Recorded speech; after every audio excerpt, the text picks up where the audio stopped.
골로새서 2장 6절부터 7절의 말씀. 그러므로 너희가 그리스도 예수를 주로 받았으니 그 안에서 행하되 그 안에 뿌리를 박으며 세움을 받아 교훈을 받은 대로 믿음에 굳게 서서 감사함을 넘치게 하라. 이는 살아계신 하나님의 말씀입니다. 받은 대로 믿음에 굳게 서십시오.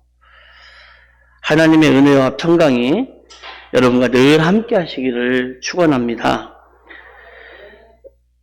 골로새서에는 만물의 기원인 예수님이 강조가 되고 있습니다. 당시 골로새 지역에는 이단들이 성도들을 미혹했기 때문에 이렇게 예수님에 대해서 강조를 하고 있는 말씀이 기록이 되어 있습니다. 그럼 이단들이 이때 당시에 어떻게 성도들을 유혹하고 미혹을 했느냐? 방법이 이겁니다. 내가 신비로운 비밀 하나를 알려줄게. 내가 놀라운 비밀 하나를 알려줄게.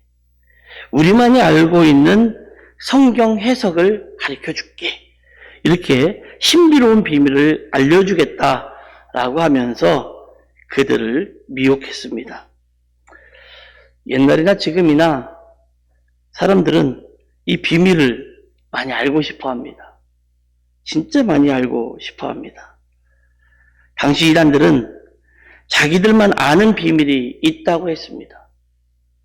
근데 요즘 이단들도 보면 똑같습니다.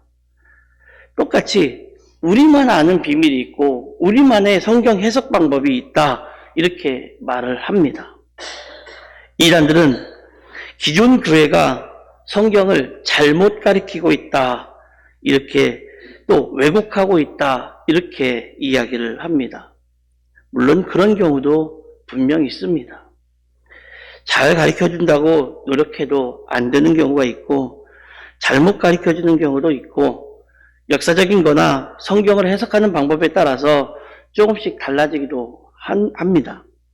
하지만 언제나 성경 안에서 모든 것들을 이야기하려고 노력하고 있고 또 그렇게 준비하고 있는데 이단들은 기존 교회가 성경을 너무도 잘못 가르치고 있다, 왜곡하고 있다 이렇게 말합니다.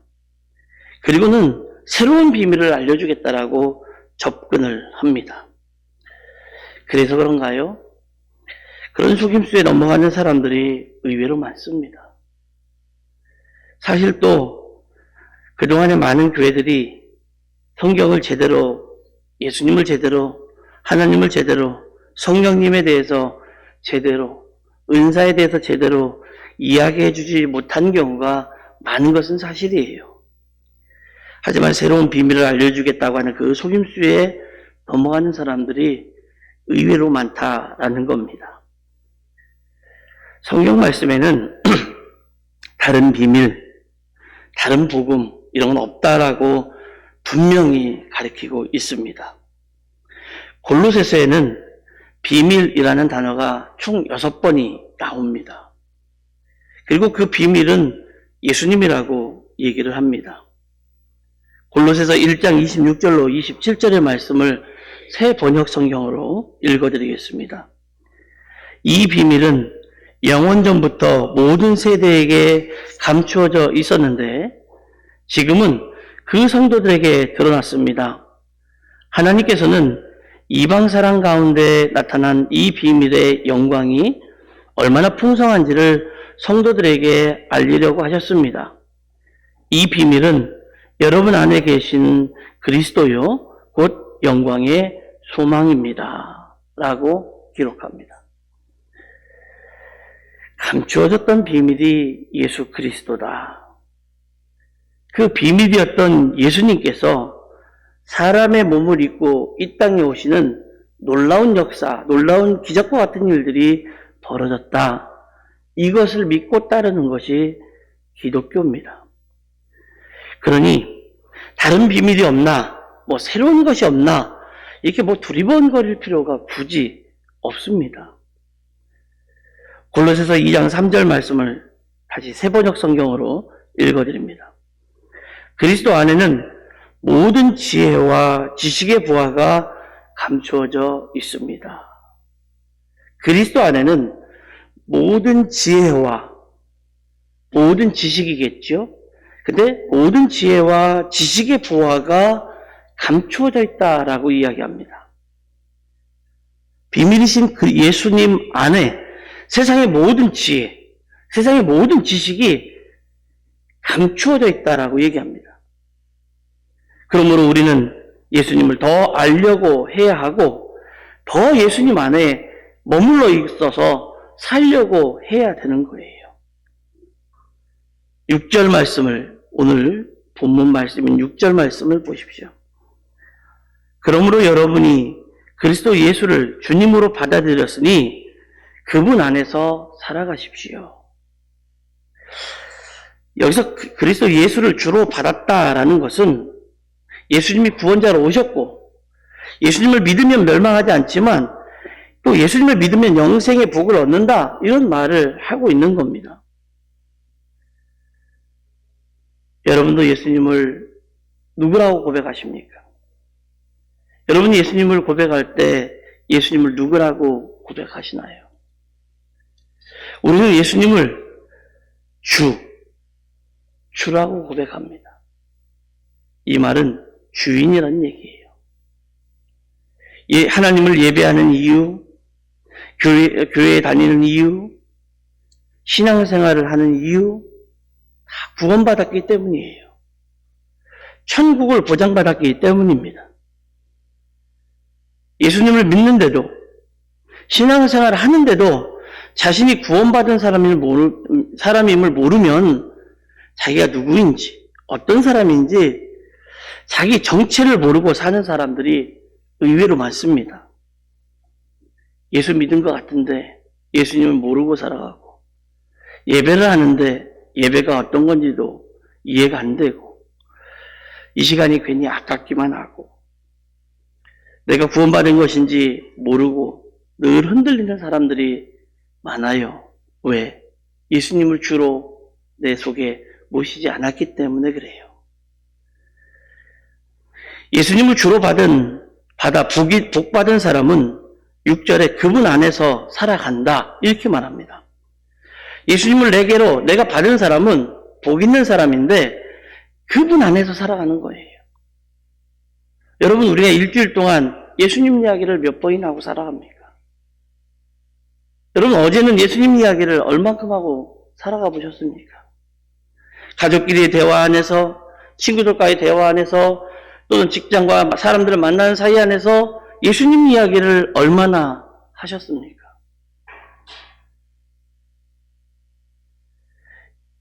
예수님 안에 살아간다는 것은 내 생의 모든 것들을 포기하고 예수님만 위해서 살아가는 그런 게 아니라 내 삶 속에서 예수님이 나타나는 걸 말하는 거예요. 이 말씀은 삶 전체를 그분의 뜻에 따라 살아야 한다 그런 의미를 말하고 있습니다.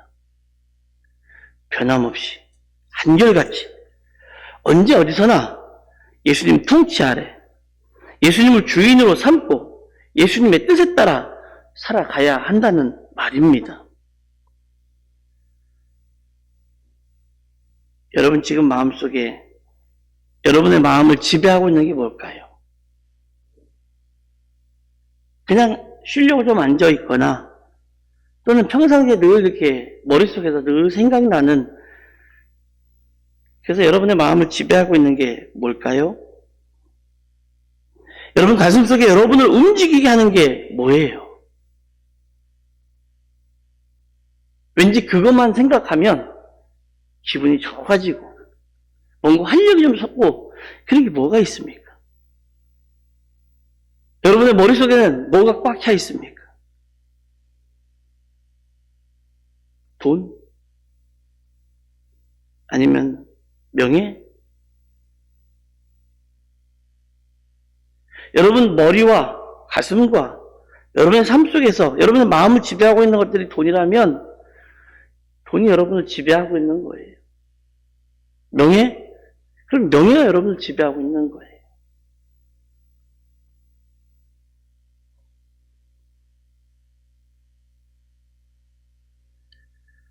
어떤 사람은 자존심이 지배합니다. 신앙생활 잘 하다가도 자존심이 요만큼만 상하면 내가 자존심이 상했다고 기분 나쁘다고 교회에 때려치우겠다고 하는 사람들이 의외로 많아요. 그런 사람들은 자존심에 지배를 당하고 있기 때문에 그렇습니다. 우리는 고린도전서 10장 23절의 말씀과 같이 언제 어디서나 먹든지 마시든지 무엇을 하든지 살든지 죽든지 예수님 안에서 살아야 되고 죽어야 되고 먹어야 되고 마셔야 되는 거예요. 왜냐하면 예수님이 나를 지배하고 나를 다스리고 계시다라고 믿기 때문이에요.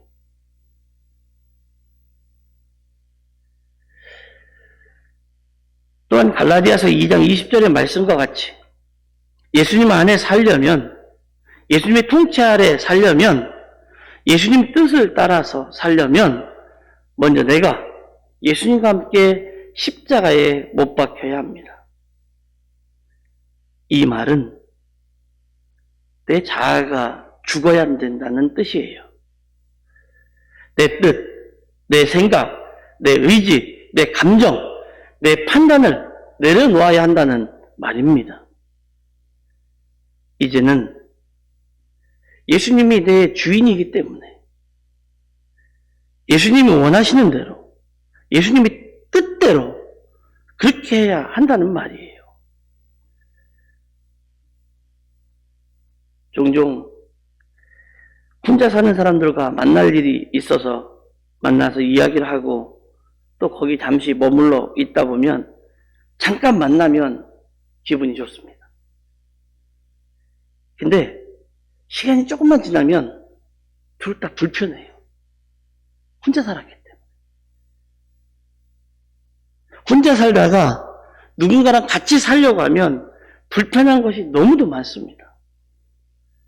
내 마음대로, 내 인생, 나 편한 대로, 내가 원하는 대로 살다가 누구 하나만 옆에 있어도 불편한 게 사람이에요.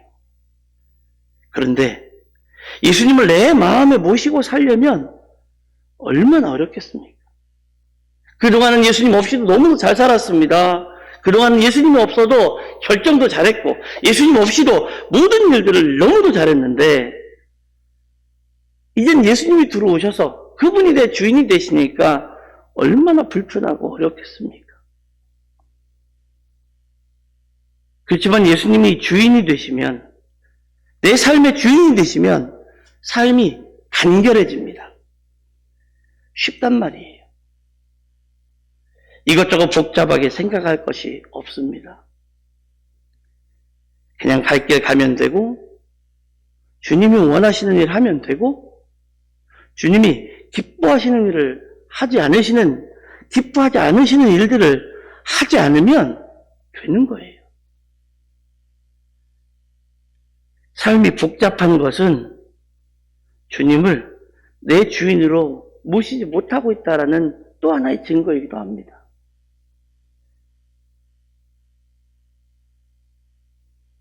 (7절) 말씀. 여러분은 그분 안에 뿌리를 받고 세우심을 입어서 가르침을 받은 대로 믿음을 굳게 하여 감사의 마음이 넘치게 하십시오. 신앙의 뿌리를 어디에 내리느냐가 중요합니다. 참 신기합니다. 간혹 이제 교회 옆에 화단에 뭔가 이렇게 우리가 생각지 못했던 것들이 이렇게 뿌려져서 싹이 이렇게 나는 걸 보면 신기합니다. 근데요, 토질이 안 좋은지 아니면 영양분이 없는지 잘 모르겠지만 어느 정도 크다가 그냥 쓱 없어져 버리기도 합니다. 이제 아내가 거기다가 막 이제 뭐또 갖다 배양토도 갖다 막 뿌리고 거름도 막 주고 그렇게 하더라고요. 그래서 제가 볼 때마다 아이고 왜 저러나 그러고 놔뒀어요. 근데 언젠가부터요 거기에 화단에 뭐가 이렇게 초록초록 올라와요. 보니까 쪽파도 올라오고 뭐야 쪽파밖에 못 본 것 같으네. 뭐 하여튼 그런 게 이렇게 막 올라와.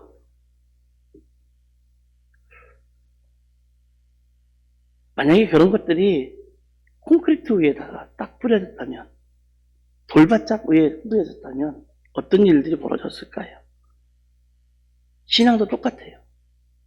우리의 신앙도 어디에 뿌리를 내느냐가 굉장히 중요합니다. 내리고 봤더니 영양분이 없어. 내리고 봤더니 돌짝밭이야. 내리고 봤더니 안반석이야. 내리고 봤더니 콘크리트야. 그러면 성경은 우리가 그 뿌리를 어디에 내리기를 원하느냐? 그 안에. 다시 말해서 예수 그리스도 안에 우리의 신앙의 뿌리를 내리라는 거예요.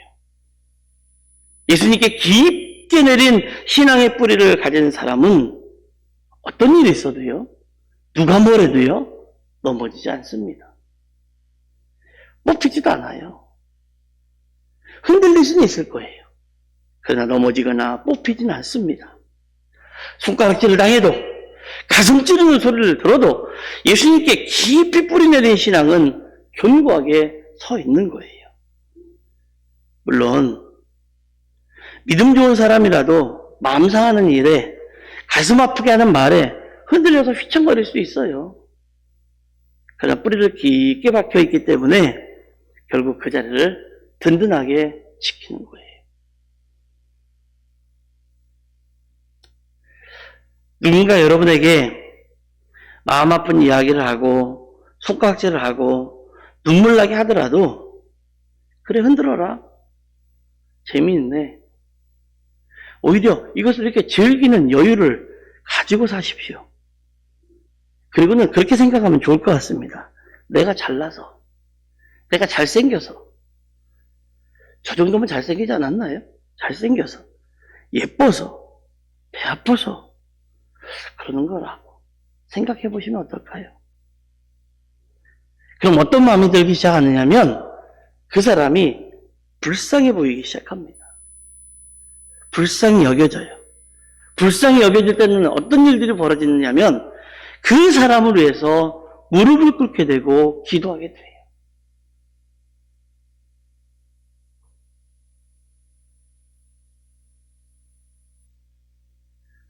사람이 없으면 그런 말을 할 사람이 없어요. 내 주변에 사람이 있다라는 얘기예요. 나에게 관심이 있다는 얘기예요. 감사한 거예요. 생각해 보세요. 그런 말을 듣는 거 당장은 기분 나빠요. 어떤 말을 듣든 여러분의 손가락질하고 여러분의 가족에 대해서 이야기하고 모든 이야기를 하는 거 기분 나쁠 수 있어요. 그런데 감사한 거예요. 왜? 관심 있다는 얘기예요. 여러분 신앙생활 하면서 말도 안 되는 이런저런 소리 다 들어보셨죠? 교회는 왜 나가? 성경은 뭐야? 예수가 있긴 해? 하면서 말도 안 되는 이런저런 소리 다 들어보셨을 거예요? 어떻게 해야 된다고요? 그러려니 하면 돼요. 감사하게, 내가 잘생겨서, 내가 예뻐서, 내가 잘나서, 내가 하나님 믿는 게 부러워서 저 사람이 나한테 그렇게 하는구나. 또 하나, 아, 저 사람이 나에게 관심이 있구나.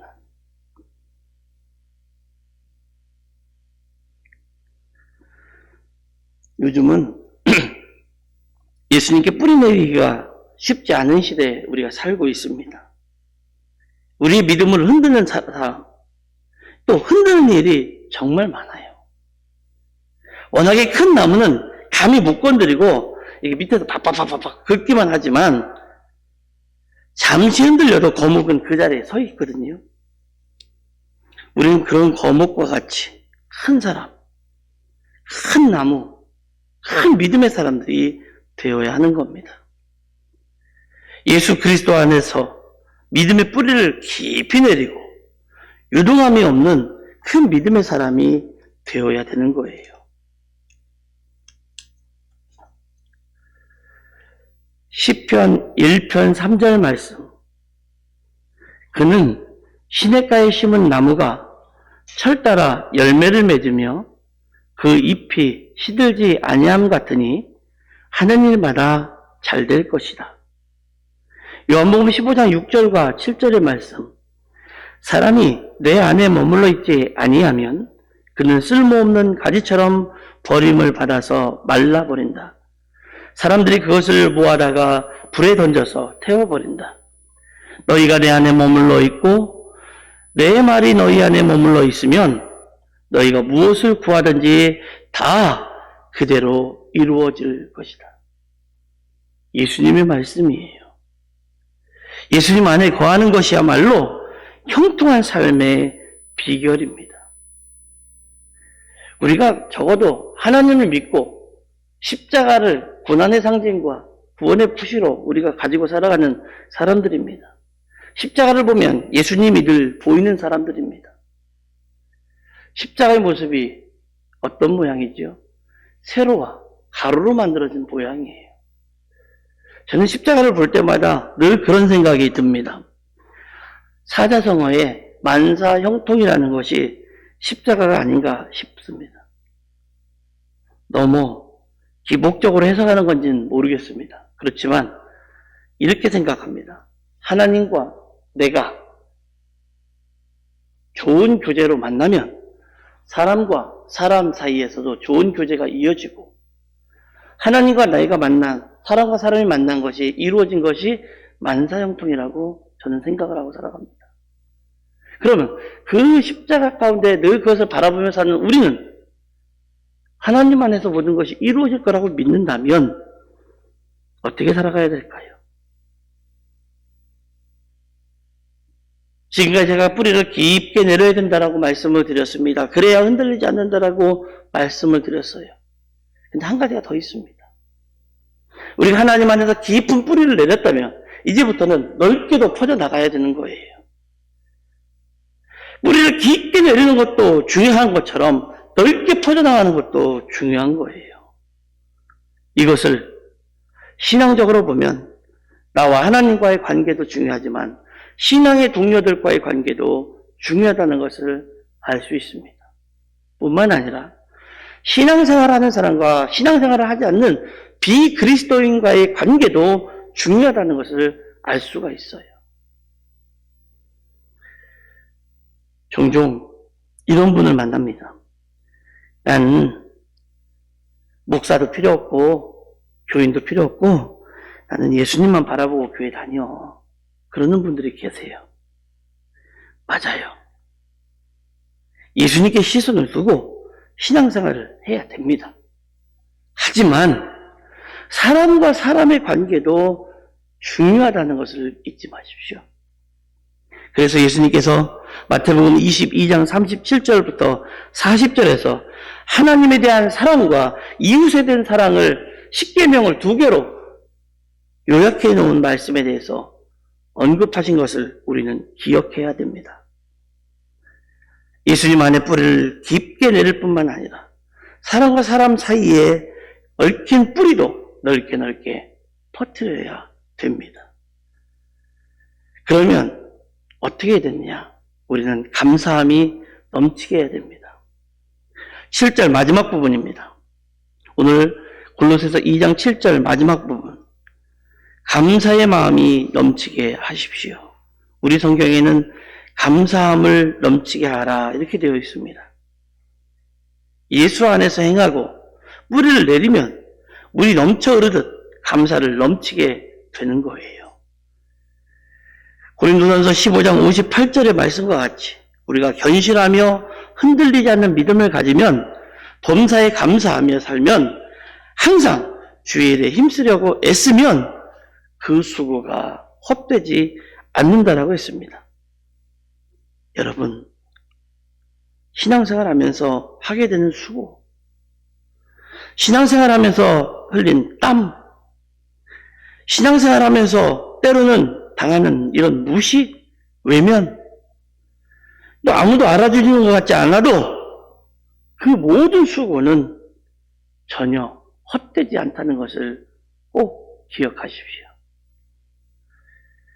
우리 하나님께서 여러분이 땀 흘리고 애쓰고 섬기며 봉사하신 일들을 모두 기억하시고 여러분을 천국에서 해같이 빛나게 하시며 착하고 충성된 종이라고 칭찬받는 저와 여러분이 되기를 예수님의 이름으로 축원합니다.